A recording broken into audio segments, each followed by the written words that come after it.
A chance encounter at an upscale Chicago steakhouse. A mysterious envelope with a life-changing tip. A note that simply read, "Sometimes the smallest kindnesses matter most." When Marcus Reyes, a 43-year-old waiter at Gibson's Steakhouse, serves basketball legend Michael Jordan one ordinary Tuesday night, he has no idea his life is about to change forever. The $10,000 tip Jordan leaves behind seems completely random.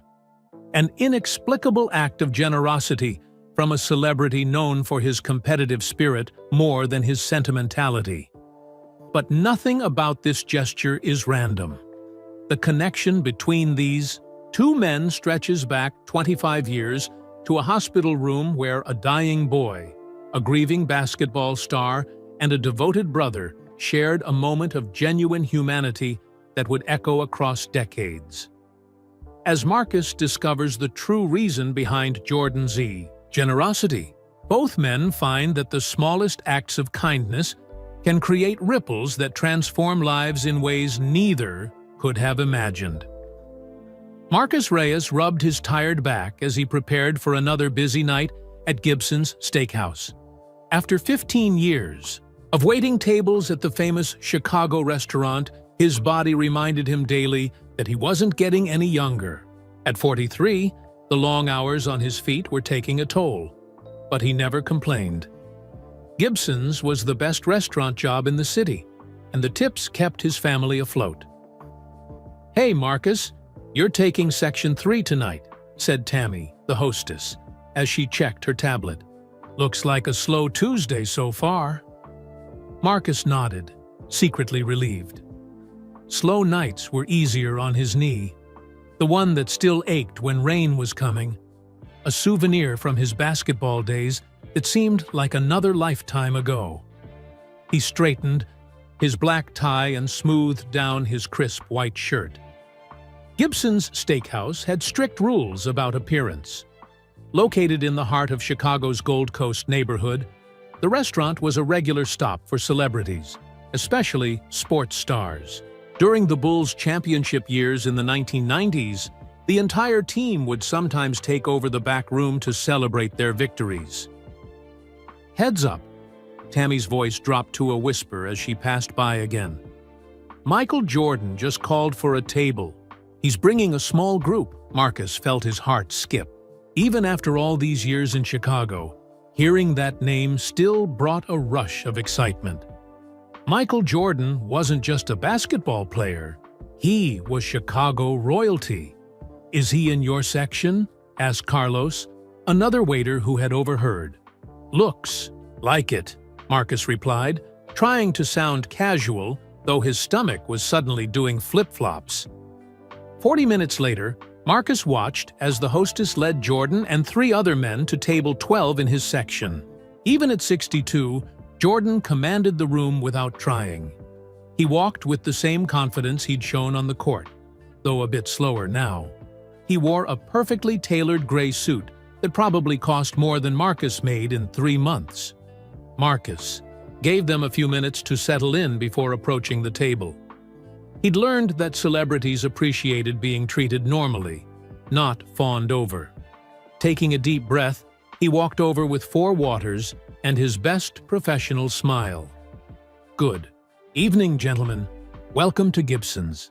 My name is Marcus, and I'll be taking care of you tonight." Jordan looked up, and Marcus was struck by his eyes. They weren't the fierce, competitive eyes he remembered from countless Bulls games he'd watched on his small TV. They seemed tired, maybe even sad. "Thank you, Marcus," Jordan said with a nod. His voice was quieter than Marcus expected. Marcus handed out the menus and described the evening's specials with practiced ease, despite his racing heart. One of Jordan's companions, a man with silver hair who Marcus recognized as a Hornets executive, asked detailed questions about the wine list. Another talked loudly on his phone, despite the restaurant's policy against it. The third man, younger than the others, barely looked up from his own phone.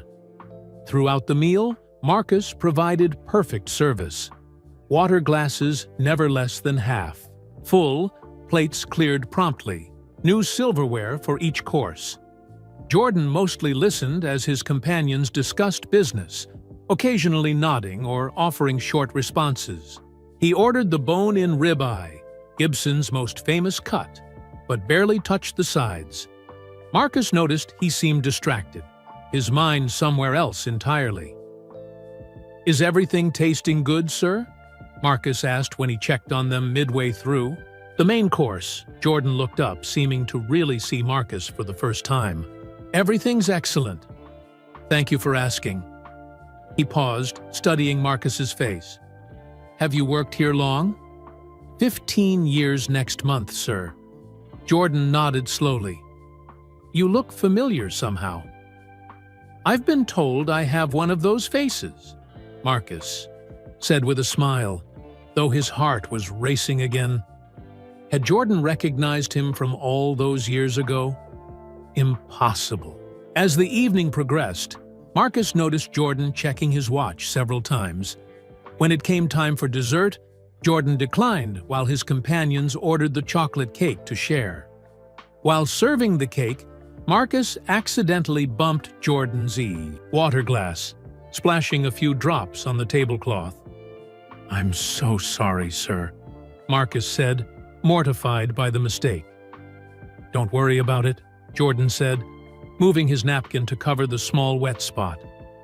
There was unexpected kindness in his voice that made Marcus look up. Their eyes met briefly, and Marcus saw something in Jordan's expression. A flash of recognition, perhaps? But then it was gone. When the bill came, Jordan's silver-haired companion reached for it, but Jordan intercepted it. "I've got this one. Phil!" He handed over his black card without even looking at the total. As the men prepared to leave, Jordan hung back while his companions headed toward the door. He pulled an envelope from his suit jacket. "Marcus," he said quietly, "you provided excellent service tonight." "Thank you, sir." "It was my pleasure," Marcus replied, standing straighter. Jordan held out the envelope. "Don't open this until after I leave, all right?" Marcus took the envelope, confused but nodding. "Of course, Mr. Jordan. Thank you." "Sometimes we cross paths with people for a reason," Jordan said, his voice so low Marcus barely caught the words. Then, with a final nod, he turned and walked away, joining his waiting companions at the door. Marcus slipped the envelope into his pocket, assuming it contained the kind of generous tip celebrities sometimes left. Maybe $100, or even $2. Jordan had always been known as a big tipper, one of the reasons servers at Gibson's hoped to get his table. As he cleared the dishes, Marcus couldn't shake the feeling that something strange had just happened. Why had Jordan singled him out? And why had those dark eyes seemed so familiar in their sadness, like looking in a mirror on his worst days?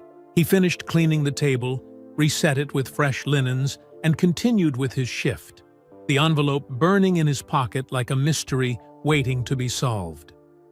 Whatever was inside, Marcus knew that this Tuesday night had suddenly become anything but ordinary. Marcus finished his last table at 11:30, later than usual for a Tuesday.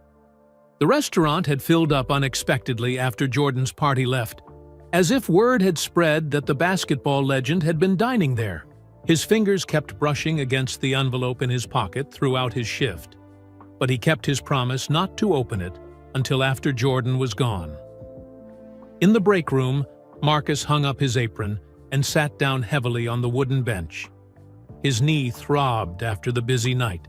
Carlos and Tammy were counting their tips at the small table nearby. "So?" Carlos asked, raising his eyebrows. "What did His Airness give you?" Marcus pulled out the envelope. It was cream-colored and heavy, made of expensive paper.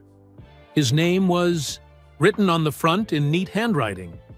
He carefully opened it, not wanting to tear whatever was inside. His hands froze when he saw what it contained. "Marcus, "You okay, man?" Carlos asked, leaning forward. Marcus couldn't speak. He pulled out a check and stared at it, blinking hard to make sure he wasn't seeing things.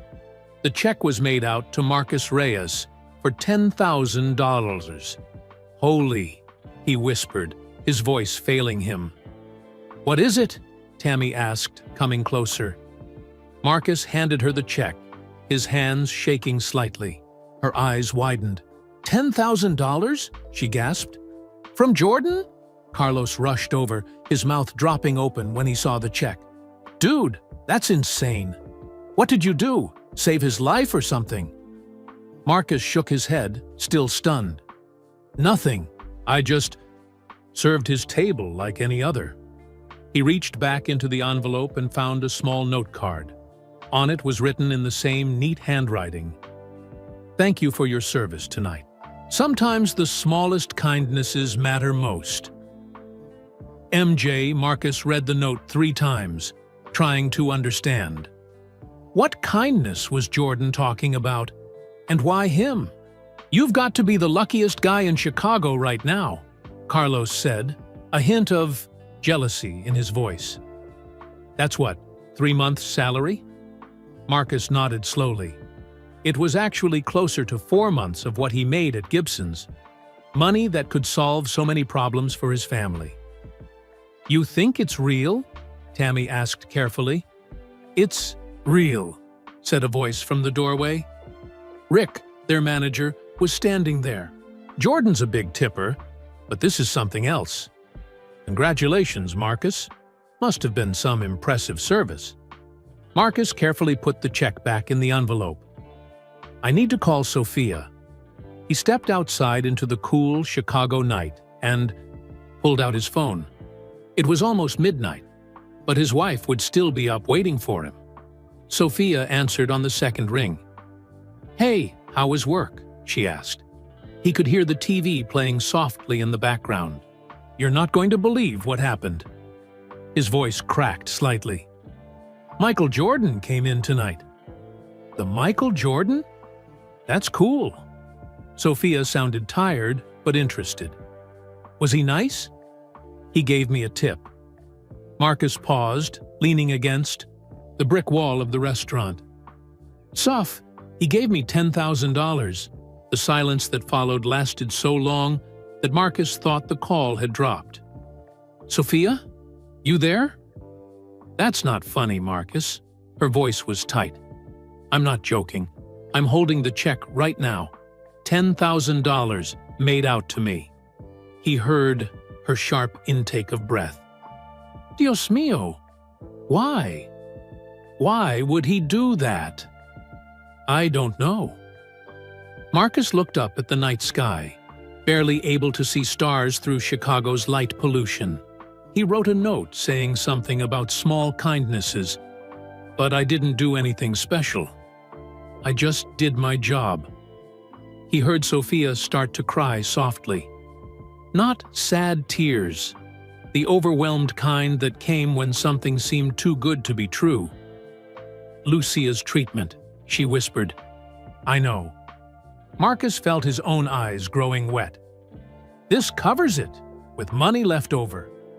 Their 8-year-old daughter Lucia had been fighting juvenile arthritis for 3 years.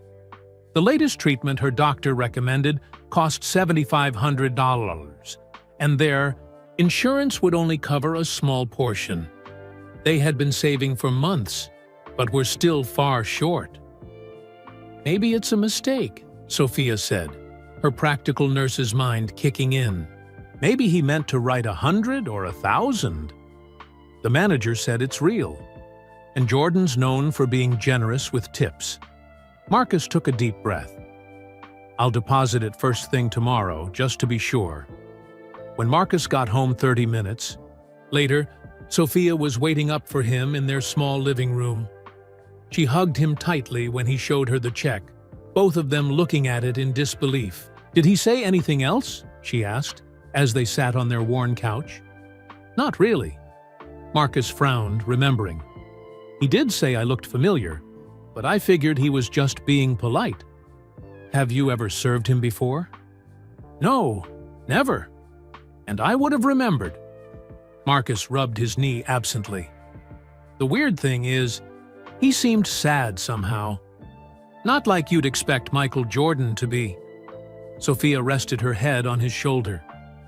Famous people have problems too, I guess. Yeah, Marcus stared at the check again. But why me? Don't question miracles, Sophia said, squeezing his hand. Just be grateful. They stayed up late talking about what this meant for them. Besides Lucia's treatment, they could finally fix the car that kept breaking down, maybe even start a small college fund for her. As he lay in bed that night, Marcus couldn't sleep. He kept seeing Jordan's eyes, dark and somehow familiar in their sadness. There was a connection there, something just out of reach in his memory. Though, next morning, Marcus took the check to their bank before his shift. The teller's eyes widened when she saw it, but she processed it without question. As Marcus watched her stamp the deposit slip, he felt both relieved and uneasy. The money would change everything for his family.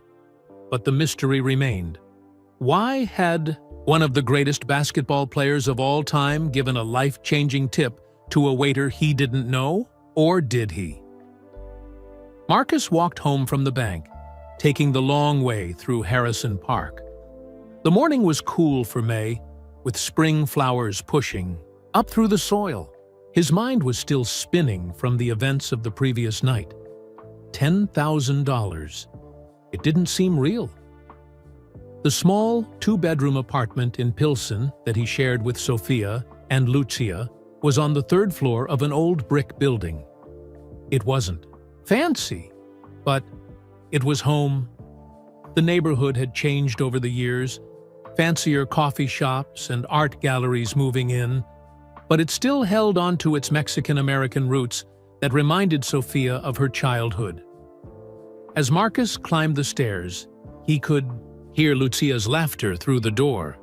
The sound made him smile. His daughter's joy was the most precious thing in his world. He found Lucia at the kitchen table, working on a school project. Paper, markers, and glue sticks were scattered across the surface. She looked up when he entered, her dark eyes, so much like Sophia's, lighting up. "Dad! Mom said you had a famous person at your restaurant." Marcus bent down to kiss the top of her head. "I sure did, mija. Michael Jordan himself." Lucia's eyes widened. "The Michael Jordan? The one on my poster?" "The very same." Marcus glanced at the Chicago Bulls poster that hung on their living room wall. Jordan soaring through the air, tongue out, in his famous dunk pose. Sophia emerged from their tiny bedroom, dressed in her blue nurse's scrubs for her shift at Cook County Hospital. "Did you take care of the check?" she asked quietly. Marcus nodded. "All set. Should clear in a few days." Sophia's shoulders relaxed visibly. She looked younger suddenly, some of the worry lines around her eyes softening. "I called Dr. Patel's office. They can get Lucia in for the first treatment next week if we make the down payment today." "I'm getting a new treatment?" Lucia asked, looking up from her project. Marcus sat down next to his daughter. "That's right. It might help your joints feel better, so you won't have as much pain." Lucia considered this with the serious face she often wore when discussing her condition. A face too grown up for an 8-year-old. "Will I be able to play basketball again?" The question squeezed Marcus's heart. Before her diagnosis, Lucia had loved shooting hoops with him at the neighborhood court. Now, on bad days, she could barely hold a pencil without pain. "We hope so, sweetheart. This treatment has helped other kids a lot." Lucia nodded and returned to her project, a diorama of the solar system. Marcus watched her small hands carefully gluing a tiny Earth to its wire orbit. Her fingers were slightly swollen today, not a good sign. After Sophia left for her shift and Lucia was settled in front of the TV watching cartoons, Marcus went to their bedroom and reached up to the top shelf of the closet. He pulled down an old shoebox filled with mementos he rarely looked at anymore. Inside were newspaper clippings, photographs, and a folded blue and red jersey with Reyes 23 on the back, his old DePaul University basketball uniform. Marcus had chosen the number because of Jordan, like so many kids growing up in Chicago during the Bulls' championship years. He sifted through the photos, his younger self in mid-jump shot, cutting down the net after a conference championship, arm in arm with teammates. A lifetime ago, before the injury, before reality had crushed his dreams.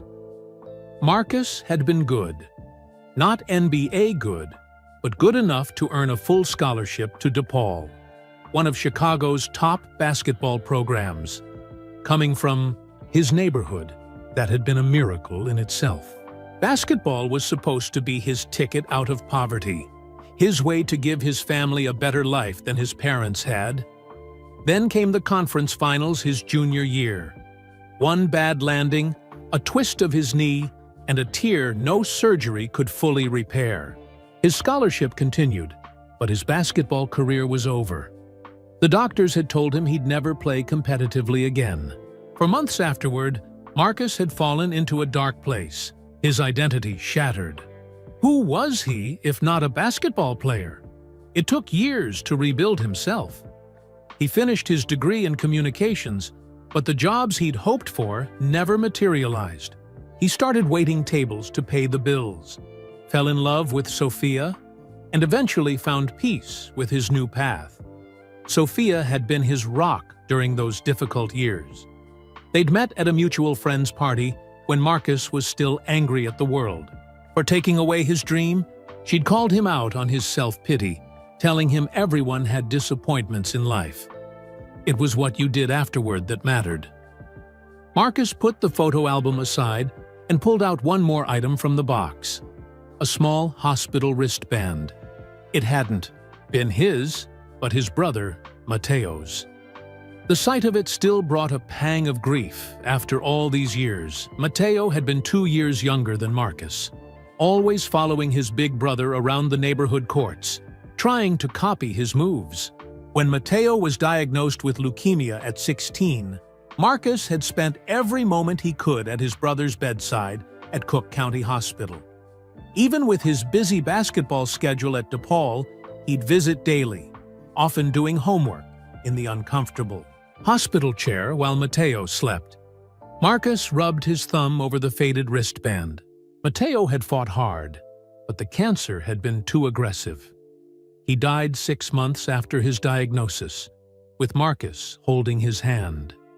The familiar guilt washed over Marcus, survivor's guilt that had never fully gone away. Why had he gotten to live his life, have a family, while Mateo's future had been stolen? When Lucia was diagnosed with juvenile arthritis 3 years ago, the fear had nearly paralyzed Marcus. History seemed to be repeating itself. But this time was different. Arthritis wasn't cancer. With proper treatment, Lucia could live a normal life, if they could afford it. Even with both Marcus and Sophia working, the medical bills had steadily drained their savings. Their insurance covered the basic treatments, but not the newer, more effective ones that might put Lucia's condition into remission. Every extra penny went toward medical expenses, leaving little for emergencies or Lucia's future. And now, out of nowhere, this gift from Jordan had appeared. $10,000. Exactly what they needed for Lucia's new treatment, and some breathing room financially. Marcus carefully returned everything to the shoebox, except for one photograph he'd forgotten was there. It showed the children's ward at Cook County Hospital, decorated for Christmas. In the background, barely visible, was a tall man surrounded by a crowd of children and parents. Marcus squinted at the photo. It had been taken during his brother's hospital stay. He remembered that day. A famous person had visited the ward. Some celebrity who'd posed for photos, signed autographs, and then left. Was it possible? Marcus shook his head. He couldn't even see the visitor's face clearly in the photo. It was probably just his imagination working overtime, trying to make sense of Jordan's unexpected generosity. He put the photo back in the box and returned it to the closet shelf. That evening, as he helped Lucia with her bath, carefully washing her sore joints with warm water, she asked him, "Dad, why did Michael Jordan give you so much money?" Marcus had been wondering the same thing all day. "I'm not sure, sweetheart. Sometimes people just do kind things for others. Like when Ms. Rodriguez brought us dinner when I was in the hospital." "Exactly like that." Marcus gently dried her small hands. "The world can be a hard place sometimes, but there are good people who help each other when they can. When I grow up, I want to help people too," Lucia said, her face solemn. "Like Mom does." Marcus smiled, his heart full. "You will, Mija. You already do. Just by being you." Later that night, after Lucia was asleep, Marcus sat at their small kitchen table, writing a thank you note to Jordan. He wasn't sure if the basketball star would ever read it, or even how to get it to him, but he needed to express his gratitude somehow. As he wrote, Marcus kept coming back to Jordan's words. Sometimes the smallest kindnesses matter most, wondering what kindness Jordan believed he had shown. The mystery remained, like a half-remembered dream. But as Marcus signed his name to the note, he decided some gifts didn't need to be fully understood to be appreciated. Sometimes, they just needed to be passed forward. The next morning, Marcus stared at the thank you note on the kitchen table. He'd written and rewritten it several times, trying to find the right words. "How do you thank someone for changing your child's life?"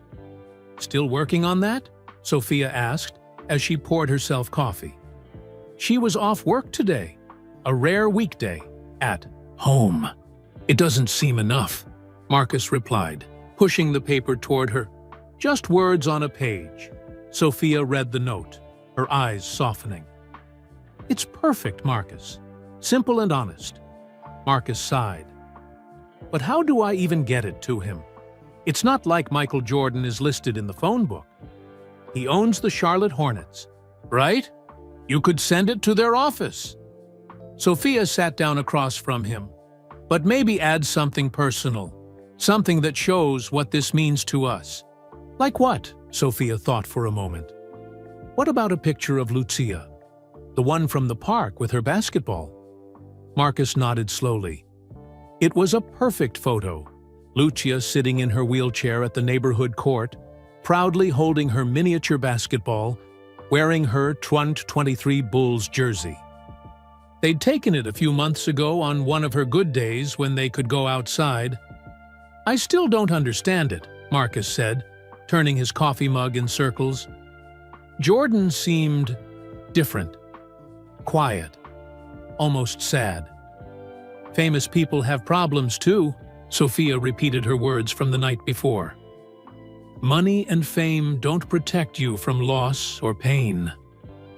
Marcus thought about Jordan's well-known history, his father's murder in 1993, his first retirement from basketball, his comeback. Even legends faced tragedy. "I'm going to look him up," Marcus decided, pulling his laptop from the kitchen counter. "Maybe there's something in the news." "About what?" Sophia asked, raising an eyebrow. "I don't know. Something that might explain why he'd give a random waiter $10,000. Marcus spent the next hour searching for news about Michael Jordan.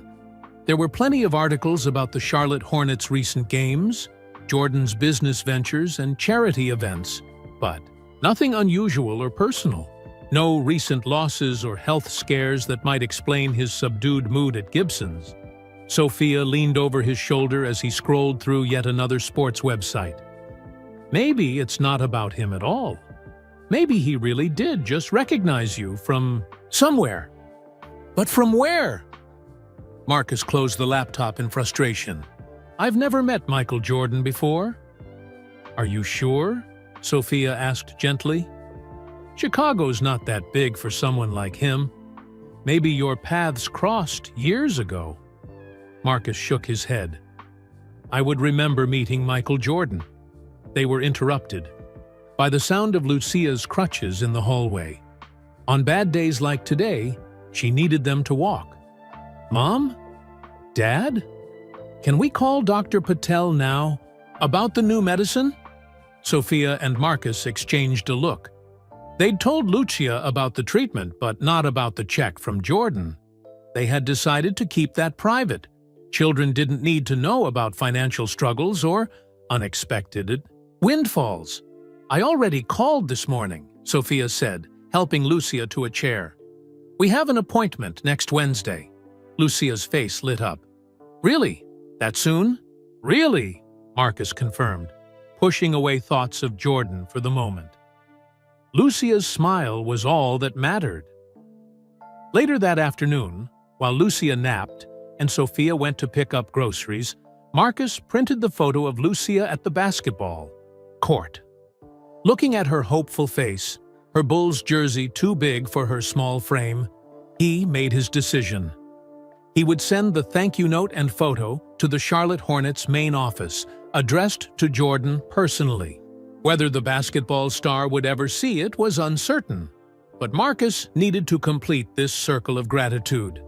He wrote the final version of his note with care. Dear Mr. Jordan, there are no words that can fully express my gratitude for your generosity. Tuesday night at Gibson's. The check you gave me will allow my daughter Lucia to receive a treatment for her juvenile arthritis that we otherwise couldn't afford. I'm not sure why you chose to help me, but I want you to know what a difference it will make in an 8-year-old girl's life. Lucia loves basketball, just like her dad did. Before her condition worsened, she would spend hours shooting hoops at our neighborhood court. Her dream is to play again someday. I've enclosed a photo of Lucia in her favorite jersey. Your number, of course. She's your biggest fan, with deepest thanks. Marcus Reyes Marcus read it over once more, folded it carefully, and placed it in an envelope with the photo. He addressed it to the Charlotte Hornets headquarters in North Carolina, adding ATTN Michael Jordan, personal, on the envelope. After Ifees, dropping it in the mailbox on the corner, Marcus felt a weight lift from his shoulders. He had done what he could to express his thanks.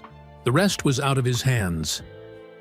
That evening, as they ate dinner together, Lucia asked out of nowhere, Dad, do you think Michael Jordan remembers every basketball game he played? Marcus considered the question. Probably not every single one. He played hundreds of games in his career. But he'd remember the important ones, right? The championships and stuff? I'm sure he does, Marcus answered, curious about her train of thought. Why do you ask? Lucia shrugged, pushing her food around her plate. I was just thinking about how I can't remember what it feels like to play basketball without hurting. I don't want to forget. Marcus felt his throat tighten. You won't forget, Mija. And soon, with this new treatment, maybe you'll make new memories of playing. Promise? Her dark eyes, so serious, locked onto his. I promise we'll do everything we can, Marcus said carefully. He had learned long ago not to make promises he couldn't keep. That night, as Marcus fell asleep, his mind drifted back to Jordan's, sad eyes across the table at Gibson's.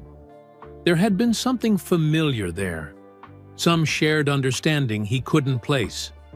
Soon, he dreamed of basketball courts and hospital corridors, the two worlds blending together in his subconscious, searching for a connection that remained just out of reach. 2 weeks passed. Lucia had her first treatment at Dr. Patel's office, an IV infusion that left her tired but hopeful. Marcus picked up extra shifts at Gibson's, determined to save additional money for future treatments. Life returned to its normal rhythm, though the mystery of Jordan's generosity still lingered in Marcus's mind. He didn't expect to hear anything back from his thank you note. Celebrities like Jordan probably received thousands of letters from fans and never saw most of them. Still, Marcus had done what he could to express his gratitude. On a rainy Wednesday afternoon, Marcus's phone rang while he was getting ready for his evening shift. The caller ID showed an unfamiliar number with a North Carolina area code. "Hello?" he answered, balancing the phone between his ear and shoulder as he tied his shoes. "Is this Marcus Reyes?" asked a woman's professional voice. "Yes, this is Marcus." "Mr. Reyes, my name is Andrea Wilson. I'm calling on behalf of Michael Jordan and the Charlotte Hornets organization." Marcus froze, his shoelace forgotten. "Yes?" "Mr. Jordan received your letter and photo." The woman's tone warmed slightly. "He was touched by your story about your daughter Lucia." "Oh, that's good to hear." Marcus stammered, unsure what else to say. "Mr. Jordan would like to extend an invitation to you and your family," Andrea continued. "The Hornets will be playing the Bulls in Chicago next Friday. He would like to provide VIP tickets for you, your wife, and your daughter." Marcus sat down heavily on the edge of his bed. "VIP tickets?" "Yes, sir. 3 seats near the Hornets bench. And Mr. Jordan would like to meet with your family briefly after the game, if that would be possible." "Meet with your family." The words echoed in Marcus's head. Michael Jordan wanted to meet Lucia.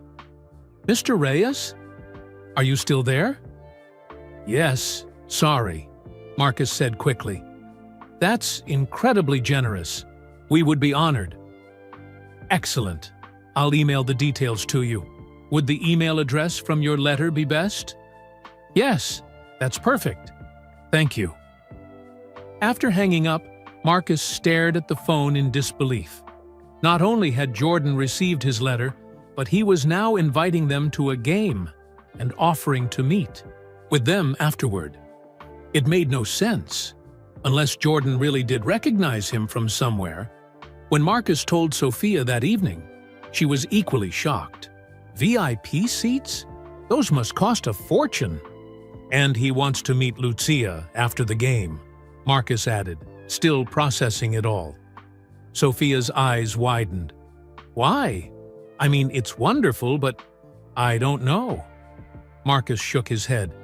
"Maybe he does charity, work with kids who have juvenile arthritis? Maybe the photo of Lucia touched him somehow?" "Well, whatever the reason, this will be the highlight of Lucia's life," Sophia said. "Meeting her basketball hero, she'll never forget it." They decided to tell Lucia that weekend, not wanting her to have to wait too long. On Saturday morning, they sat her down in the living room.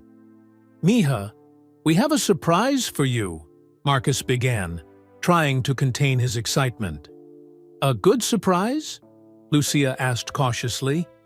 In her experience, surprises sometimes meant doctor visits or hospital stays. "The best surprise," Sophia assured her.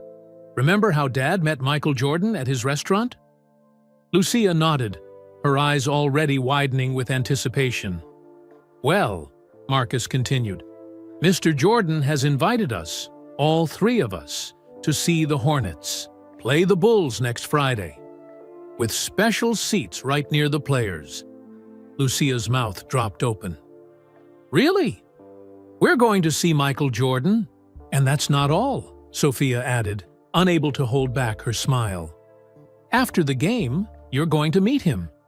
For a moment, Lucia sat perfectly still, as if afraid any movement might make the surprise disappear.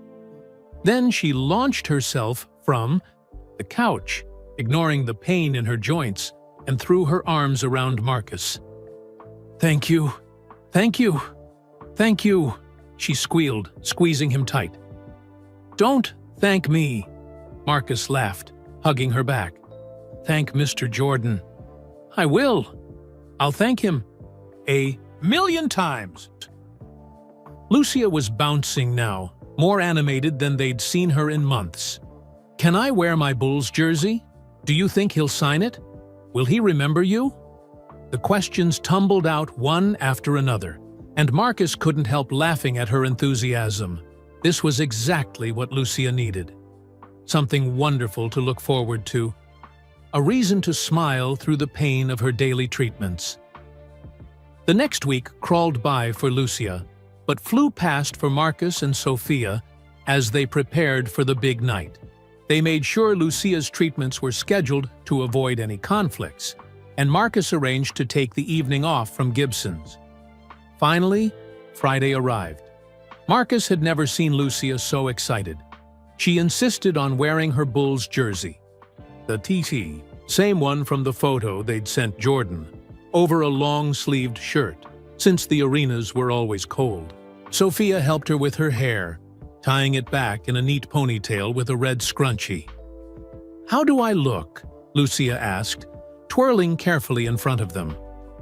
"Beautiful," Sophia said, her eyes suspiciously bright.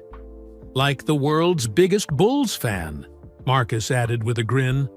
They arrived at the United Center early, following the instructions in Andrea Wilson's email. A Hornets staff member met them at a side entrance, away from the main crowd. "The Reyes family? I'm Kevin, Mr. Jordan's assistant. For tonight," the young man smiled, handing them special passes on lanyards. "These will get you to your seats and the private area after the game." He led them through a series of hallways and finally out to the arena floor. Marcus had been to Bulls games before, but never with seats like these, 5 rows up from the court, directly behind the visitors' bench where the Hornets would sit. "These are amazing seats," Marcus whispered to Sophia as they settled in. "I can't believe we're really here," she whispered back.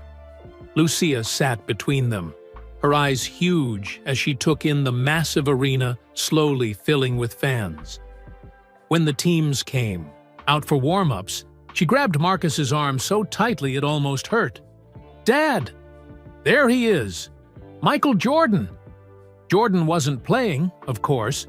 He was the team owner now, not a player, but he was standing near the Hornets bench in a perfectly tailored suit, talking with coaches and staff.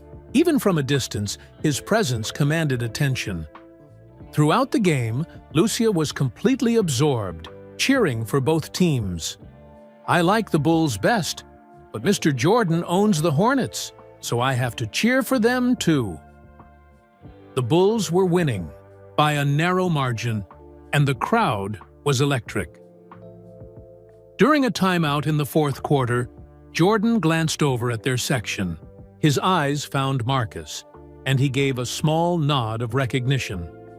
Marcus nodded back, still amazed that any of this was happening. The Bulls won by 3 points in an exciting finish. As the crowd began to disperse, Kevin returned to escort them to a private room behind the arena. "Mr. Jordan will join you shortly," he said, showing them to comfortable chairs. "Can I get you anything while you wait? Water? Soda?" Lucia was too excited to sit. "Do you think he'll really come? Will he talk to me?" "He will," Marcus assured her, though part of him still wondered what all this was about. 10 minutes later, the door opened and Michael Jordan walked in. In person, he seemed even taller than Marcus remembered from the restaurant. Jordan smiled when he saw Lucia's Bulls jersey. "So you're a Bulls fan, even though your dad supports the Hornets tonight?" he asked her, his deep voice gentle. Lucia was momentarily speechless, staring up at her hero with wide eyes. Then she found her voice. "I like both teams, but the Bulls are my favorite because of you, even though you don't play anymore."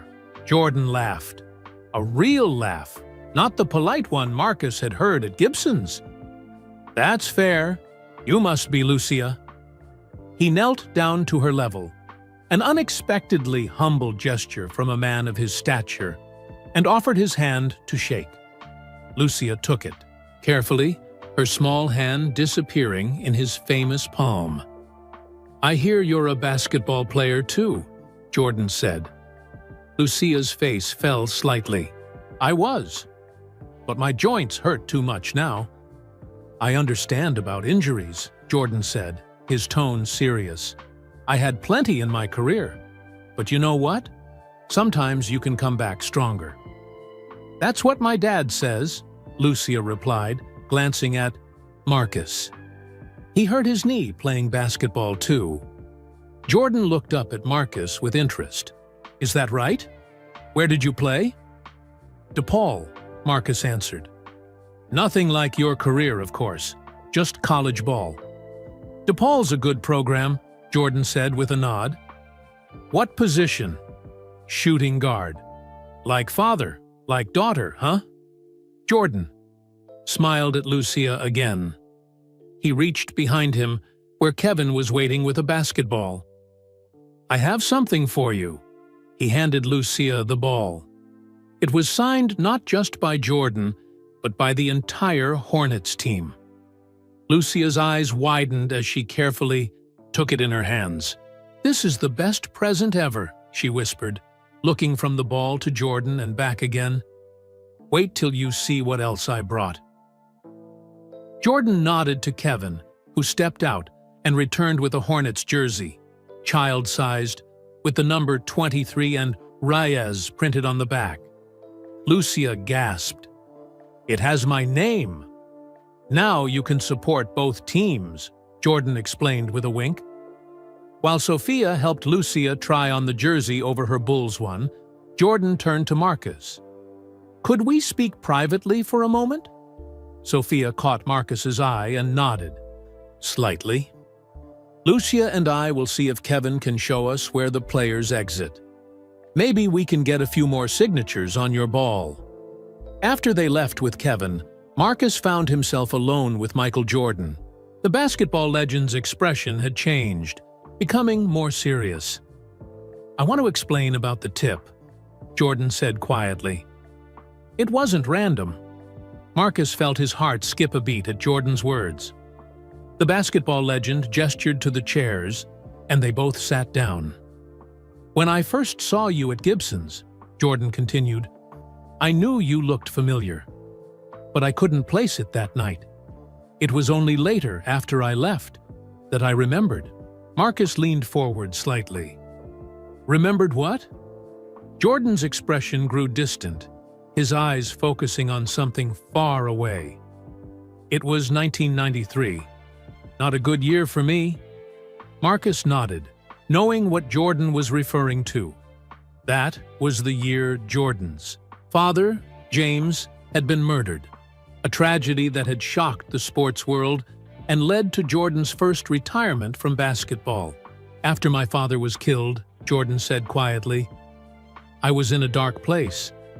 The Bulls organization suggested I do some charity appearances to keep my mind occupied. One of them was at Cook County Hospital's children's ward. Marcus felt a chill run through him. Cook County Hospital, where Sophia worked now, where his brother Mateo had been treated. I remember that day clearly, Jordan continued. The hospital had arranged a Christmas event, even though it was only October. Decorations, gifts for the kids, the whole thing. They thought it might be the last Christmas for some of those children. Marcus's mouth went dry. I think I know which visit you're talking about. Jordan's eyes sharpened, focusing on Marcus's face. You were there, weren't you? My brother was a patient in the children's oncology ward, Marcus said, his voice barely above a whisper. Mateo Reyes. He was 16, fighting leukemia. Jordan nodded slowly. I remember now. You were sitting by a bed where a boy was sleeping, while all the other kids and parents were clamoring for autographs and photos. You stayed put, The memory suddenly crystallized in Marcus's mind. That day in the hospital, Matteo weak from his latest round of chemo, barely able to stay awake. The commotion in the hallway as the greatest basketball player in the world made his way through the ward. Matteo was too tired to get up, Marcus explained, but he was such a huge Bulls fan. I didn't want him to miss meeting you. So I came to him, Jordan finished. I remember kneeling by that bed, talking with you both. You signed his Bulls cap, Marcus said, the details rushing back. And you told him stories about the locker room, things fans never get to hear. He was so happy that day. Jordan smiled slightly. He had good questions. Smart kid. He was. Marcus felt the familiar ache whenever he spoke about Matteo in the past tense. Smarter than me, for sure. What happened to him? Jordan asked gently, though his expression suggested he already knew the answer. He died 2 months later, December 18th. Marcus swallowed hard. The leukemia was too aggressive. Jordan was quiet for a moment. I'm sorry, he finally said. Truly. It was a long time ago, Marcus replied, though they both knew some losses never fully healed. What I remember most, Jordan said, wasn't just meeting your brother. It was what you said to me as I was leaving.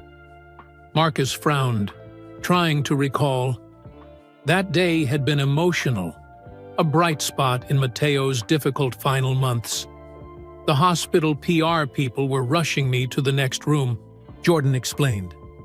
But you stopped me at the door. You said, you made my brother forget he was sick today. That's the greatest gift anyone could give us.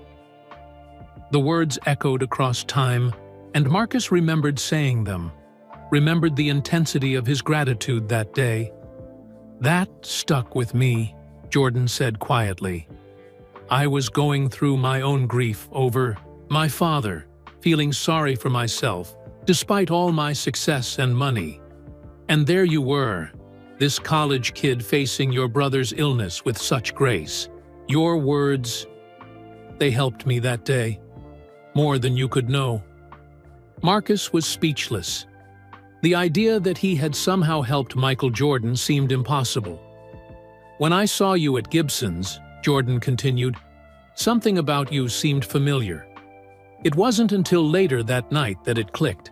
I looked up old photos from that hospital visit, and there you were in the background of one of them. So the tip? Marcus began, struggling to make sense of it all. A thank you, Jordan said simply, for a kindness you showed me during one of the hardest times of my life. When I read your letter about your daughter, it felt like things had come full circle somehow. Marcus shook his head in disbelief. But you gave us $10,000. What I said, it was just words. Sometimes words are exactly what someone needs to hear, Jordan replied. And the money, I can afford it. When I learned your daughter has juvenile arthritis, it hit close to home. How so? Jordan hesitated before answering. My former teammate's child was recently diagnosed with something similar. Watching him worry about his kid, seeing the medical bills pile up despite his NBA career, it reminded me that some challenges money can't solve entirely, but it can help ease the burden. They sat in silence for a moment, both processing the strange connection that had brought them together again after all these years. I never expected to be recognized, Marcus finally said. It was such a brief meeting, and it was over 25 years ago. I've trained myself to remember faces, Jordan explained.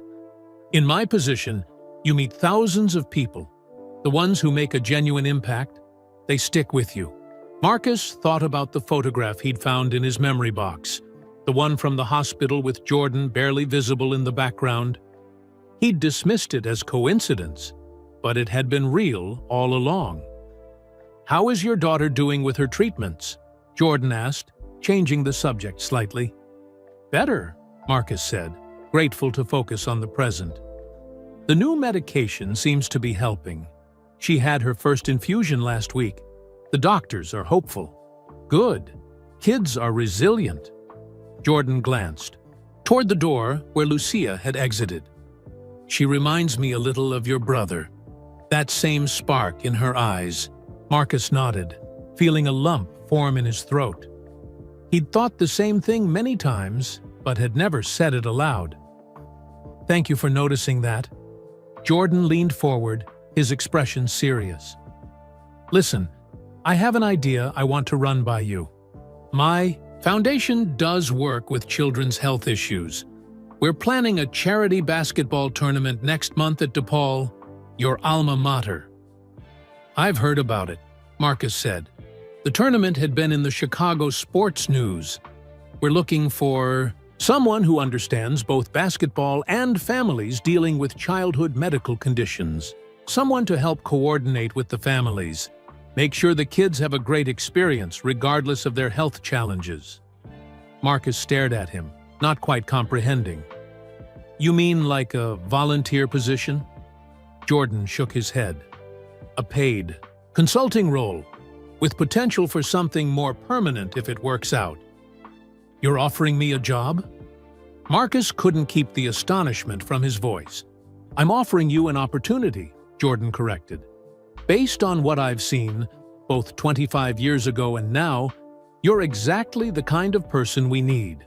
Someone who understands what these families are going through. Marcus's mind raced.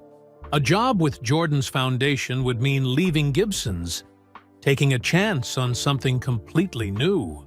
But it would also mean using his own painful experiences to help others, creating meaning from loss, just as he'd tried to do all those years ago with Matteo. I don't know what to say, Marcus admitted. Say you'll think about it, Jordan replied. Talk it over with your wife. My assistant will contact you next week with the details. Before Marcus could respond, the door opened and Lucia burst in, her face glowing with excitement. Dad, look, I got 5 more signatures. She held up the Re-T-2. Basketball proudly. That's wonderful, mija.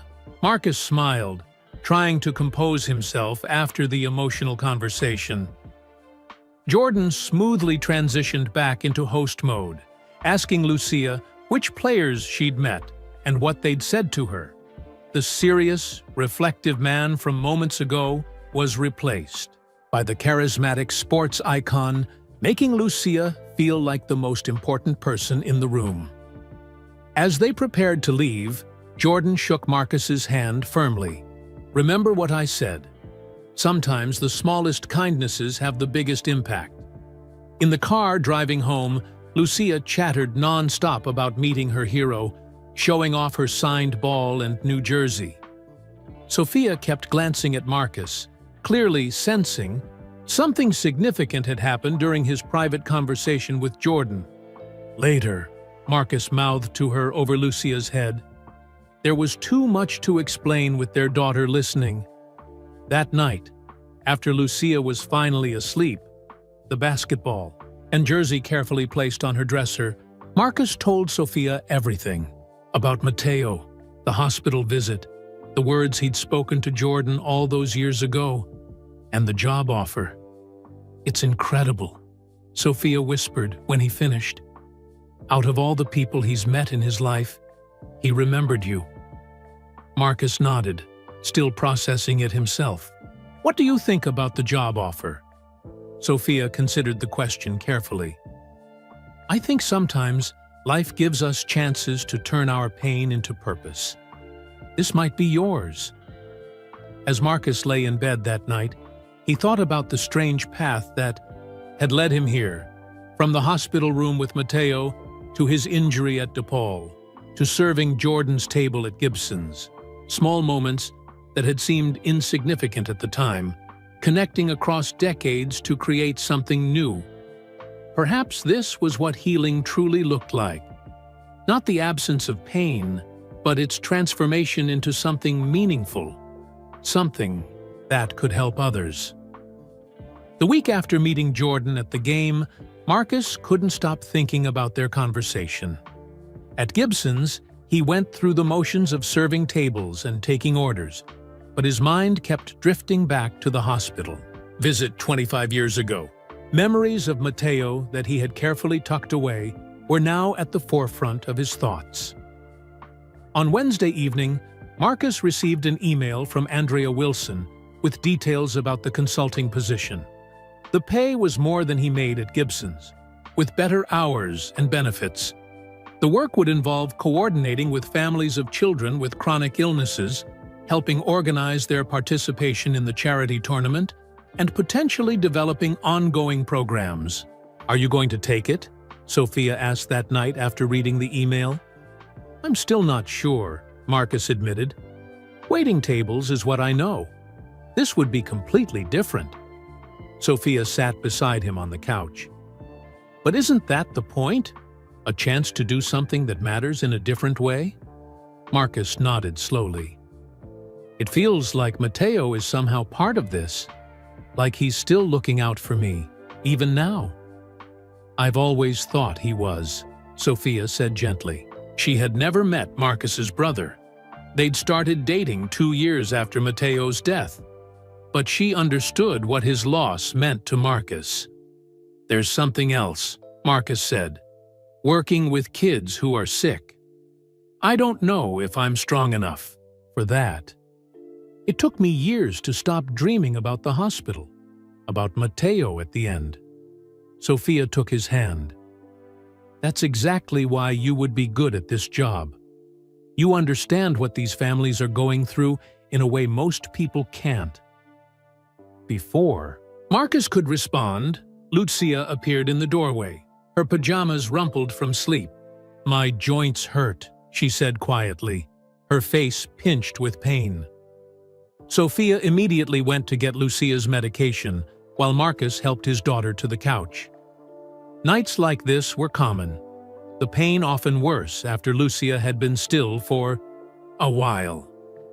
"Want me to tell you a story?" Marcus asked, gently rubbing her shoulders the way she liked when she hurt. Lucia nodded, leaning against him.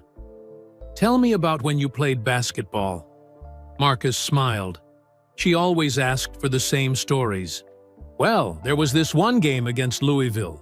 We were down by 2 points with 10 seconds left." By the time Sophia returned with the medicine, Lucia was smiling despite her pain, caught up in the excitement of her father's college basketball days. As Marcus watched his daughter slowly fall back asleep on the couch, the medicine finally taking effect, he made his decision. The next day, Marcus called Andrea Wilson and accepted the job offer. 2 weeks later, after training his replacement. At Gibson's, he started his new position with the Jordan Foundation. His first day was overwhelming, learning names, procedures, and the scope of the charity tournament. The event was bigger than he'd imagined, with NBA players, local celebrities, and major sponsors already committed. But as intimidating as it was, Marcus found himself energized by the challenge. His main responsibility was working directly with the families of children with various medical conditions who would be featured at the tournament. Some would participate in special games adapted to their abilities. Others would be honored guests, paired with NBA players as coaches for the day. All would benefit from the funds raised. During his 3rd week on the job, Marcus was surprised when Michael Jordan himself stopped by the Foundation's Chicago office.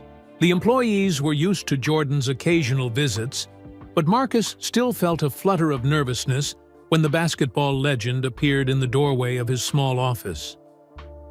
"How's it going?" Jordan asked, settling into the chair across from Marcus's desk. "Good. Busy, but good," Marcus replied. "The response from families has been amazing. We've already filled all 30 spots for the kids' exhibition game." Jordan nodded, pleased. "I heard you suggested making custom jerseys for each kid with their name and favorite number." "It seemed important," Marcus explained. "When you're a kid with a medical condition, You spend so much time being a patient. This lets them just be basketball players for a day. Jordan studied him for a moment. That's exactly why I wanted you for this job. You get it. He paused. How's Lucia doing with her treatments? Better, Marcus said, touched that Jordan had remembered. The new medication is helping. She has more good days than bad now. Glad to hear it, Jordan said. Then, after a brief hesitation, I've been meaning to ask you something. That day at the hospital with your brother, it was a hard time for both of us. Marcus nodded, waiting for him to continue. After my father was killed, Jordan said quietly, I was angry all the time, at the people who did it, at the world, even at my father for being in the wrong place at the wrong time. He shook his head. Not my proudest moment. That's normal, Marcus said. Grief isn't logical. Maybe. But it was eating me up inside. Jordan leaned forward slightly. When I visited that hospital, I was doing it because my PR team said it would be good for my image. I wasn't in it for the kids, not really. I was too wrapped up in my own pain. Marcus was surprised by Jordan's candor. This wasn't the carefully polished public figure, but a man still processing his own past. But then I saw you with your brother, Jordan continued. The way you put his needs above everything else, even meeting me, which was a big deal back then. He smiled slightly. Still is, I guess. Mateo was always more important than meeting any celebrity, Marcus said simply.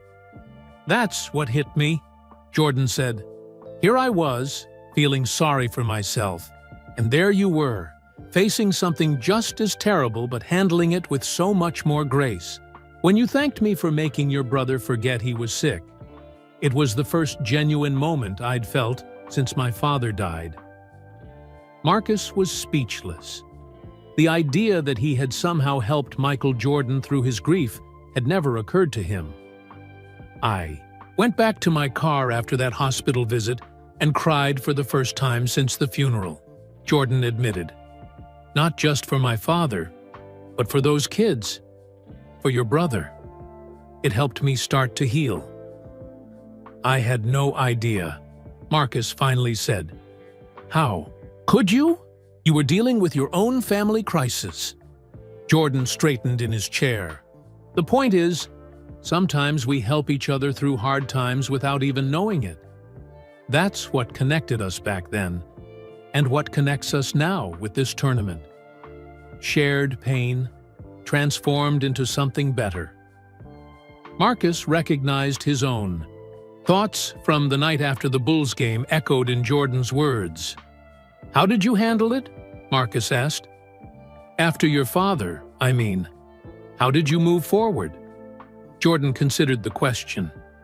Basketball helped, having something to pour myself into. But mostly, it was time and purpose. Finding ways to honor his memory by living the way he'd want me to live. That's what I tried to do with Mateo, Marcus said. Go to college, make something of myself like he always said I would. But after my knee injury, you lost your purpose, Jordan finished for him. For a while, yeah. But then I met Sophia, and later we had Lucia. Marcus smiled. They became my new purpose. And now you have this too, Jordan said, gesturing to the office around them. Using your experience to help other families. That's a powerful legacy for your brother. They talked for another half hour. No longer basketball legend and foundation employee, but two men who understood loss, resilience, and the long road of grief. Jordan shared stories about his father that he rarely discussed publicly, and Marcus talked about Mateo's last days, including moments of unexpected joy amid the sorrow. As Jordan prepared to leave, he paused at the door. By the way, I meant to tell you, I've invited some of my former teammates to the tournament, including the one I mentioned whose child has juvenile arthritis. I think you two might have a lot to talk about." After Jordan left, Marcus sat quietly at his desk, processing their conversation. It struck him how similar they were despite their vastly different lives. Both had experienced profound loss. Both had found their paths altered by circumstances beyond their control. And both had eventually found ways to create meaning from their pain. That evening, as Marcus helped Lucia with her homework, she asked out of nowhere, "Dad, do you think Tio Mateo would have liked Mr. Jordan?" Marcus looked at his daughter in surprise. He had told Lucia about her uncle, of course, but they didn't talk about him often. "Why do you ask?" Lucia shrugged. "I was just thinking about him because of your new job. Mom said it's helping kids who are sick, like Tio Mateo was." "Yes, it is," Marcus said. "And yes, I think Mateo would have loved meeting Michael Jordan. He was the biggest Bulls fan I knew." "Even bigger than me?" Lucia asked with a grin. "Well, maybe not quite that big," Marcus laughed, tapping her nose. "You're the champion Bulls fan of all time." That night, Marcus dreamed of Mateo again. But for the first time in years, it wasn't a dream filled with hospitals and sickness.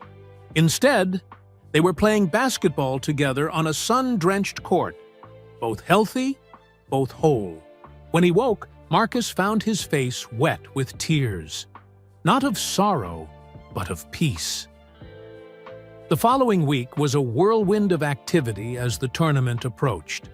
Marcus worked long hours, but unlike his time at Gibson's, he returned home each night, feeling energized rather than drained. The purpose behind the work made all the difference. The charity tournament was scheduled for a Saturday in mid-June at DePaul University's Sullivan Athletic Center. As Marcus walked onto the campus where he had once played basketball, memories flooded back, some bittersweet, others filled with the excitement of his college days before the injury. The university had donated the use of their facilities, and the main arena had been transformed. Banners with the Jordan Foundation logo hung alongside photos of the children who would be participating. Each child's picture was accompanied by their name, age, and medical condition, a reminder of why they were all there. Marcus had arrived at 6 a.m. to oversee final preparations.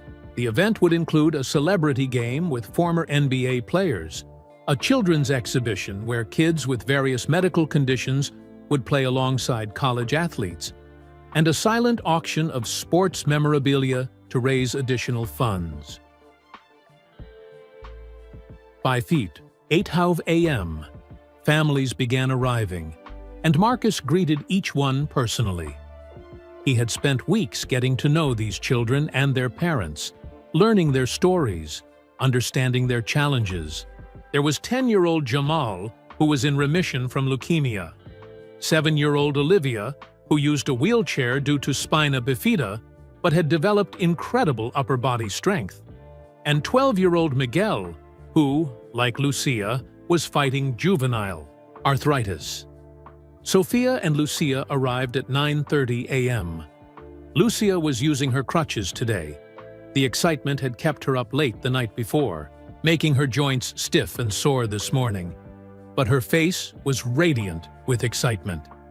"Dad, this is so cool!" she exclaimed, looking around at the arena with its professional lighting and cameras from local news stations. "Do I get to play, too?" "You sure do," Marcus said, kneeling to hug her. "You're on the red team with Coach Williams from DePaul." Lucia's eyes widened. She had been practicing her shooting form at home, determined to make at least one basket despite her condition. Sophia squeezed Marcus's hand. "This is amazing, Marcus. You've helped create something special here." Before he could respond, Andrea Wilson approached with a clipboard. "Marcus, Mr. Jordan just arrived. He wants to see you in the VIP room before things kick off." Marcus found Jordan surrounded by former Bulls and Hornets players, all chatting and laughing together. Jordan spotted him and waved him over. "Marcus, Just in time. There's someone I want you to meet." He guided Marcus toward a tall man standing near the window, a face Marcus recognized immediately from the Bulls' second championship run. "This is Tony Sanders. Tony, this is Marcus Reyes, the coordinator I told you about." Tony Sanders extended his hand. "Good to meet you, Marcus. Michael says you're the reason this whole event came together." "He's exaggerating," Marcus said, shaking the former player's hand. "I'm just one part of a big team." "Don't sell yourself short," Jordan interjected. "Tony's daughter Kira has juvenile arthritis, like your Lucia." Tony's expression softened. "Michael mentioned that. How old is your daughter?" 8, Marcus replied. "She was diagnosed 3 years ago." "Kira was 6 when we found out," Tony said. "She's 11 now. It's been a journey, man." For the next 15 minutes, they talked like any two parents of children with chronic illness, comparing medications, doctors, insurance battles, and small victories. Marcus found himself sharing struggles with Tony that he rarely discussed outside his immediate family. "It helps to talk with someone who gets it," Tony said. "Most people mean well, but unless you've been up all night with a kid in pain, you can't really understand," Marcus finished. "Exactly. That's why this tournament matters," Jordan said, rejoining them after greeting other guests. "It's not just about raising money, it's about bringing people together who can support each other." At 10:30 a.m., the event officially began. Jordan gave a welcome speech that was brief but heartfelt, thanking everyone for supporting the children and their families. Then the activities started, beginning with the kids' exhibition game. Marcus watched proudly as Lucia took the court with her team, her custom red jersey matching her determined expression. The rules had been adapted so that children with various abilities could participate: lower hoops for some, helpers for others, and modified scoring that rewarded effort as much as results. When Lucia made her first basket, a clean shot that barely touched the rim before going in, Marcus and Sophia leapt to their feet, cheering wildly. The crowd joined in, applauding each child's accomplishments with genuine enthusiasm. By midday, the celebrity game was underway. Jordan didn't play. His competitive days were behind him, but he coached one of the teams, shouting instructions and encouragement from the sideline. The crowd roared as former NBA stars put on a show, playing hard enough to be entertaining, but ensuring the focus remained on the cause rather than competition. During a break between games, Marcus received an unexpected call from Dr. Patel, Lucia's specialist. Stepping into a quiet hallway, he answered with concern. Doctors rarely called on weekends unless something was wrong. "Mr. Reyes, I've been reviewing Lucia's latest test results," Dr. Patel said without preamble. "I wanted to let you know right away." Marcus's heart raced. "Is something wrong?" "Actually, quite the opposite," the doctor replied, his voice warm. "The new treatment is showing remarkable results. Her inflammation markers have decreased by over 40% since we started." Marcus leaned against the wall, relief washing over him.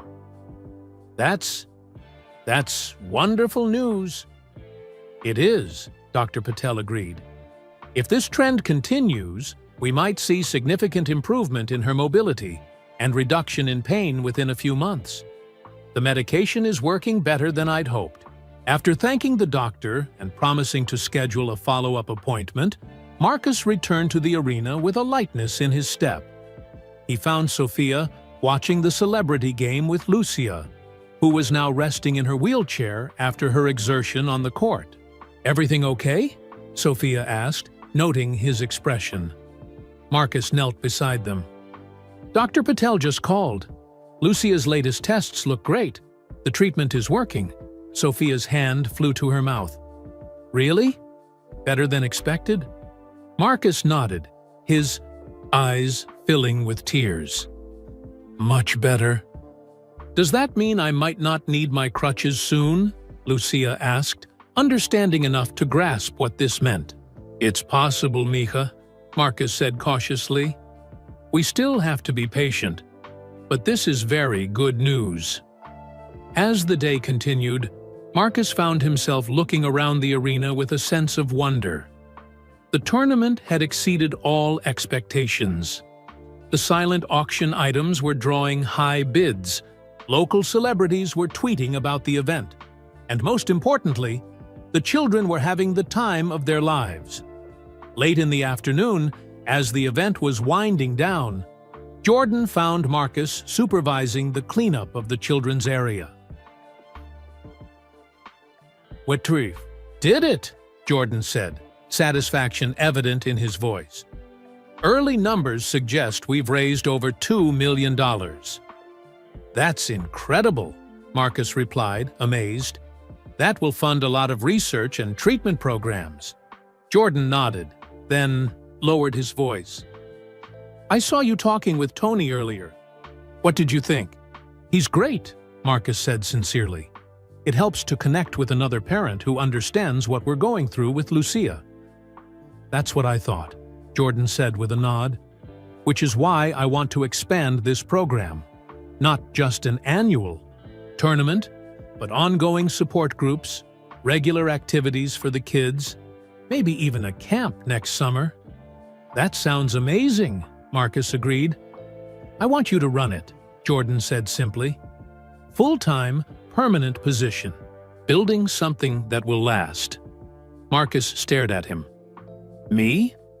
But I've only been with the foundation for a few weeks. And in that time, you've shown exactly why you're the right person for this," Jordan countered. "You understand these families because you're living it. You know basketball. And you care, not just about the work, but about the people." Before Marcus could respond, they were interrupted by Lucia, who came wheeling over excitedly. "Dad! Mr. Jordan! Did you see? They put my picture on the big screen during the game." "I sure did," Jordan said, kneeling down to her level as he had during their first meeting. "You were the star of the show today, Lucia," she beamed at him. "Mom said I can put my jersey in a frame on my wall, right next to my Bulls one."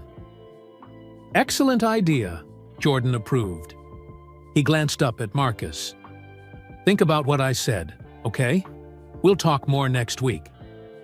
That evening, as they drove home, Lucia fell asleep in the back seat, clutching her participant medal. Sophia reached over and took Marcus's hand. "You know, when you got that tip from Jordan, I thought it was just amazing luck," she said quietly. "Now I see it was something more. It was the beginning of a new chapter for all of us." Marcus squeezed her hand. "I never imagined waiting tables at Gibson's would lead to this." "You deserve it," Sophia said firmly. "And think of all the families you'll be helping if you take this new position." "If?" Marcus glanced at her, then back at the road. "You think I should do it, don't you?" "I think this work makes you happier than I've seen you in years," Sophia replied. "And I think Mateo would be so proud of what you're doing." Marcus nodded, letting her words sink in. As they drove through the Chicago evening, he thought about the strange journey that had brought him here. From the hospital room with Mateo, to the restaurant table with Jordan, to today's successful tournament, none of it had been planned or expected. Yet somehow, all of it felt right, as if the pain of his past had been quietly preparing him for this moment all along. 1 year later, Marcus stood in the same DePaul University gymnasium, watching as workers hung banners for the second annual Jordan Foundation Children's Health Tournament. So much had changed in 12 months that sometimes he could hardly believe it himself. He had accepted Jordan's offer of a permanent position, of course. The decision had been easy after seeing the impact of that first tournament. Now, as program director for Youth Health Initiatives, Marcus oversaw not just the annual event, but a whole range of activities. monthly play days for children with chronic illnesses, support groups for parents, and a weekend camp program they had launched in the spring. Marcus checked his watch. The tournament would begin in 2 hours, and he still had a dozen details to finalize. This year's event was even bigger than the first, with more celebrity participants, more corporate sponsors, and most importantly, more families benefiting from their programs. "Need a hand with anything?" asked a familiar voice. Marcus turned to see Tony Sanders approaching. Over the past year, Tony had become more than just a former NBA player with a shared experience. He was now a close friend and a regular volunteer with the foundation. "I think we're on schedule," Marcus replied. "How's Kira doing today?" "Excited to be coaching instead of playing this year," Tony said with a smile. "She's taking her role very seriously. Made a clipboard and everything." Marcus laughed. "Lucia's the same way. You'd think they were coaching in the NBA Finals." The two men walked together across the court, surveying the preparations. Their daughters had formed a fast friendship, bonded by their shared experience with juvenile arthritis. Both girls had good days and bad days with their condition, but both had also made significant progress with their treatments. "Hard to believe it's been a year since all this started," Tony remarked. "Sometimes it feels like yesterday," Marcus agreed. "Other times, it feels like I've been doing this my whole life." They were interrupted by Marcus's phone ringing, Sophia calling from home. "Hey, we're leaving now," she said when he answered. "Lucia wants to know if she should bring both jerseys or just wear the Hornets one." "Tell her to bring both," Marcus suggested. Jordan mentioned he has something special planned for the kids today, so she might want options. After hanging up, Marcus continued his inspection of the venue. The silent auction area was larger this year, with signed memorabilia from not just basketball stars, but celebrities from across the sports and entertainment world. Local businesses had donated services and products. Even Gibson's Steakhouse, his former workplace, had contributed gift certificates. Around noon, families began arriving. Marcus greeted each one personally, remembering names and details about their children's conditions and interests. Many were returning participants from the previous year, eager to share updates on their health and treatment progress. Others were new to the program, nervous but hopeful about what the day might bring. Lucia arrived with Sophia at 12:30, no longer using crutches or a wheelchair. After a year of the new treatment, her condition had improved dramatically. She still had occasional flare-ups and would always need to manage her arthritis, but the difference was remarkable. Today she walked confidently beside her mother, carrying a small backpack with her Bulls and Hornets jerseys. "Dad," she called, running to hug him. "Is Mr. Jordan here yet?" "Not yet, but he will be soon," Marcus promised, lifting her for a quick spin that would have been impossible a year ago. "He's looking forward to seeing you," Lucia nodded seriously. "I've been practicing my coaching voice. Want to hear it?" She put her hands on her hips and called out, "Good hustle! Set the screen! Defense!" in a comically deep voice that made Marcus and Sophia laugh. "Sounds like you're ready," Marcus said, setting her down. "Your team is lucky to have such an experienced coach." As Lucia ran off to find Kira, Sophia slipped her arm through Marcus's. "How are you feeling? Nervous about your speech?" "A little," he admitted. Jordan had asked him to address the crowd during the opening ceremony, sharing his personal connection to the Foundation's mission. "I keep rewriting it in my head." "Just speak from the heart," Sophia advised. "That's what you do best." The tournament officially began at 2:00 p.m. The gymnasium was packed with spectators, participants, and media. Local news channels were covering the event, and several sports networks had sent camera crews. The Foundation's profile had risen significantly since last year, thanks in part to Jordan's continued involvement and the powerful stories of the children they helped. Jordan arrived just before the opening ceremony, causing a stir as he always did. Despite his fame, he moved through the crowd with genuine warmth, stopping to speak with children and parents, remembering names and details from previous interactions. When he reached Marcus and Sophia, he greeted them like old friends. "Years. Place looks amazing," Jordan said, surveying the transformed gymnasium. "Even better than last year." "We had a good foundation to build on," Marcus replied, the word choice making all three of them smile. Jordan nodded toward the main entrance, where a new addition to the event was being unveiled, a memorial wall honoring children who had lost their battles with illness. That was a great idea, by the way. Important to remember why we're doing this. Marcus swallowed hard. He had suggested the memorial wall, thinking of Matteo and the many other children who didn't get the chance to grow up. Among the photos on the wall was a picture of his brother, smiling despite the hospital bed, wearing his beloved Bulls cap, the one Jordan had signed all those years ago. At 2:30 p.m., the opening ceremony began. After welcoming remarks from DePaul's athletic director and a brief speech from Jordan, it was Marcus's turn to address the crowd. As he stepped up to the microphone, he saw Lucia in the front row, giving him a thumbs up beside Sophia.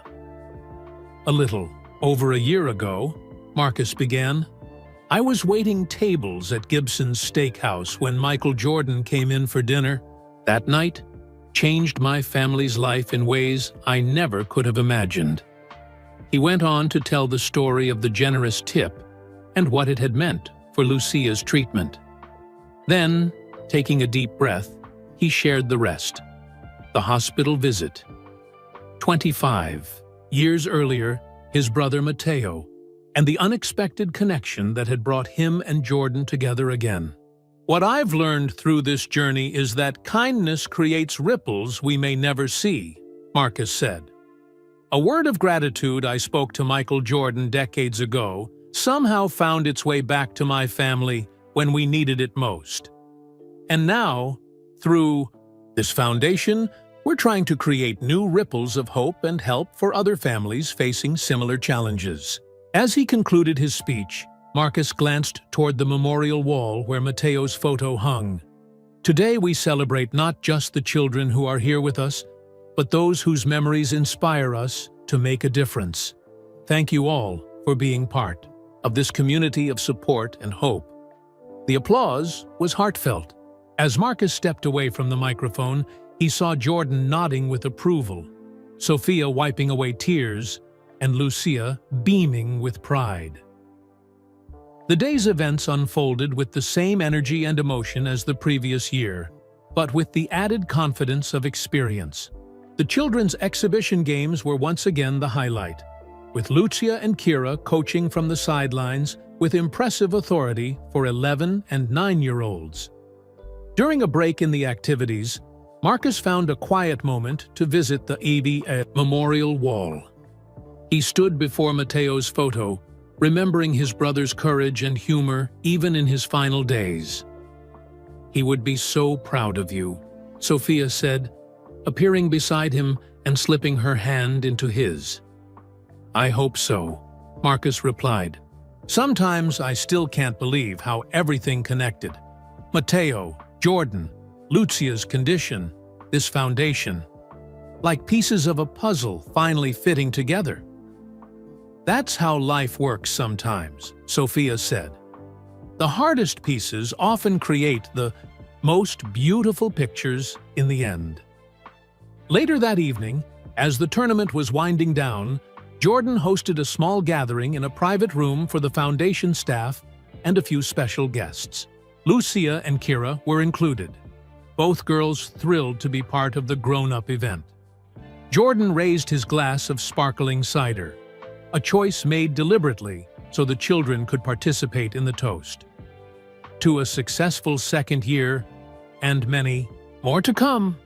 After everyone had clinked glasses, Jordan motioned for Marcus to join him. "I've got something to show you," he said, leading him to a side table where a leather portfolio lay.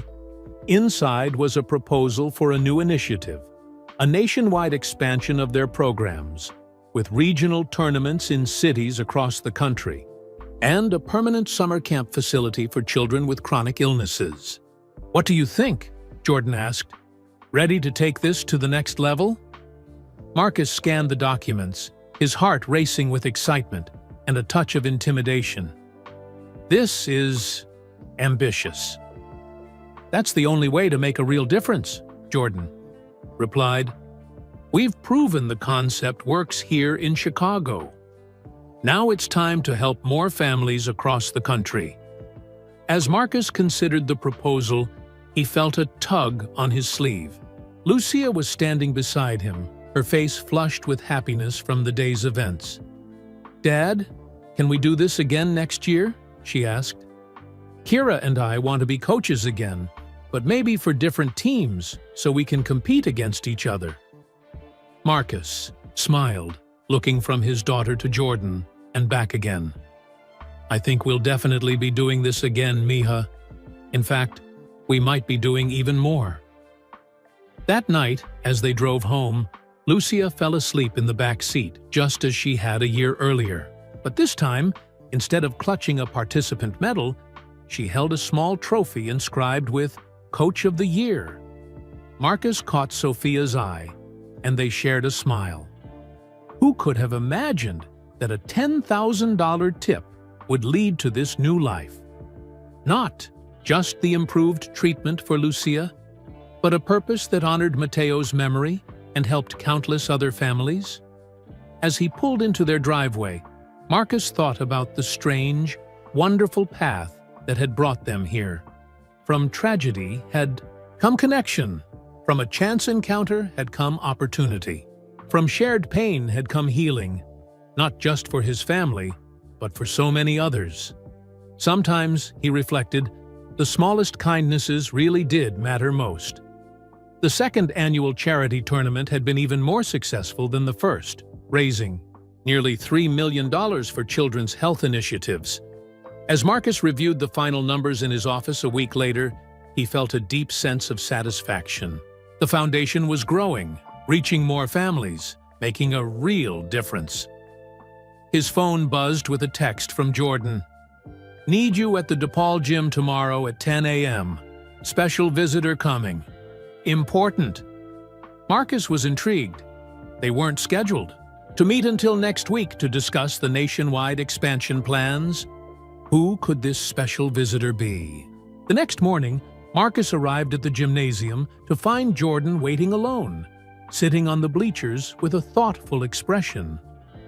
"Thanks for coming," Jordan said as Marcus approached. "There's someone I want you to meet. She should be here any minute." "Who is it?" Marcus asked, settling beside him. "An old friend," Jordan replied cryptically. "Someone from Cook County Hospital." Before Marcus could ask more questions, the gymnasium doors opened, and an elderly African-American woman entered. She walked slowly but purposefully, her back straight despite her years. Though her hair was now white, there was something familiar about her face. Jordan stood to greet her. "Harriet, thank you for coming." "Michael Jordan," she said, shaking his hand firmly. "Still as handsome as ever." Jordan smiled. "Harriet, this is Marcus Reyes, the foundation director I told you about." The woman turned to Marcus, studying his face. "Of course I remember you. Mateo's brother." Marcus froze. You know me?"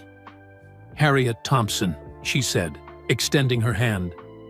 "I was head nurse on the pediatric oncology floor at Cook County for over 40 years before I retired. I was there the day Michael visited." Marcus shook her hand, memories flooding back. "Nurse Thompson, I do remember you. You used to sneak extra ice cream to Mateo when his appetite was bad." She nodded, pleased. "I did indeed. Had to bend the rules sometimes for my special patients. Jordan gestured for them all to sit. Harriet called me after seeing coverage of last year's tournament on the news. She recognized you, Marcus. I couldn't believe my eyes, Harriet said. There you were, talking about your brother and this foundation. It felt like things coming full circle. That's exactly how it feels, Marcus agreed, like all these pieces connecting across time. Harriet exchanged a glance with Jordan. There's something you should know, Marcus. Something that never made it into the official story. Marcus looked between them, confused. What do you mean? After Michael's visit to the children's ward that day, Harriet began, he did something that wasn't publicized, something only a few of us on staff knew about. Jordan looked down at his hands, suddenly appearing uncomfortable with the attention. What was it? Marcus asked, his curiosity growing. Harriet's eyes were kind but direct. He paid for Mateo's remaining hospital expenses. All of them. Marcus stared at her, unable to process what she'd just said. What? It's true, she continued. The day after his visit, the hospital received an anonymous donation specifically designated for Mateo Reyes's medical care.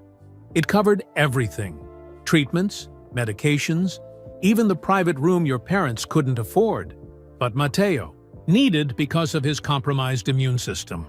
Marcus turned to Jordan, who was still looking down. You did that? Why didn't you ever say anything?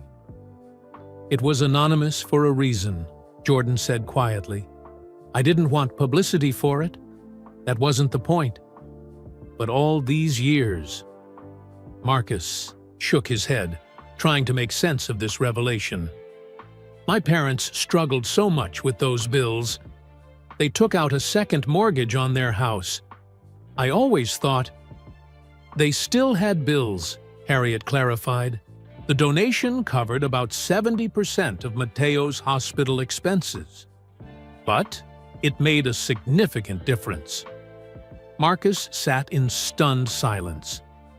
All those years ago, long before the $10,000 tip at Gibson's, Jordan had already helped his family in a profound way, and none of them had ever known. I kept the secret all these years, Harriet said, but when I saw you working together, I felt you should know the full story. Why? Marcus finally asked Jordan. You didn't know us. We were just one of many families you met that day. Jordan was quiet for a moment. Your brother's attitude stuck with me. So sick, but still full of life. Asking me basketball questions like we were just two guys talking sports. And you, the way you put him first, stayed by his side instead of trying to get my attention like everyone else. He shrugged slightly. It felt right to help. Marcus felt tears welling in his eyes. I never knew. You weren't supposed to, Jordan said simply. Sometimes kindness works best that way. The three of them talked for another hour. Harriet shared stories about Mateo that Marcus had never heard.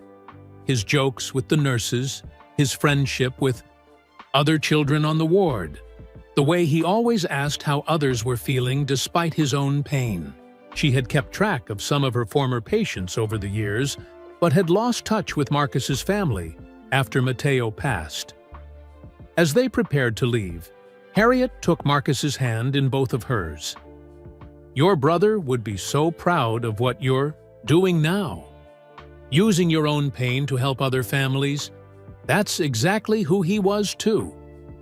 Later that day, Marcus sat alone in his office, still processing what he had learned. The revelation that Jordan had helped his family even before they reconnected at Gibson's added another layer to their intertwined story. He picked up a framed photo on his desk, Lucia at the recent tournament, standing tall without crutches, or a wheelchair, her coach's whistle around her neck, flanked by Jordan and Marcus himself. Beside it was an older picture, Marcus and Mateo on a basketball court years ago, both grinning at the camera, arms around each other's shoulders, past and present, loss and healing, giving and receiving.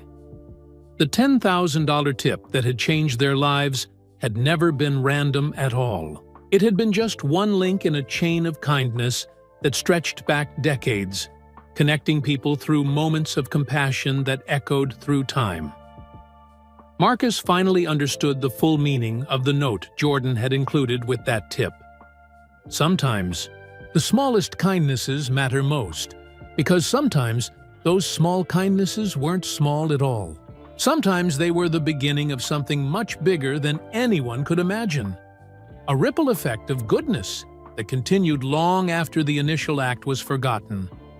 And sometimes, those ripples came full circle, bringing healing not just to those who received kindness, but to those who gave it as well. Where are you listening from? Let us know in the comments below.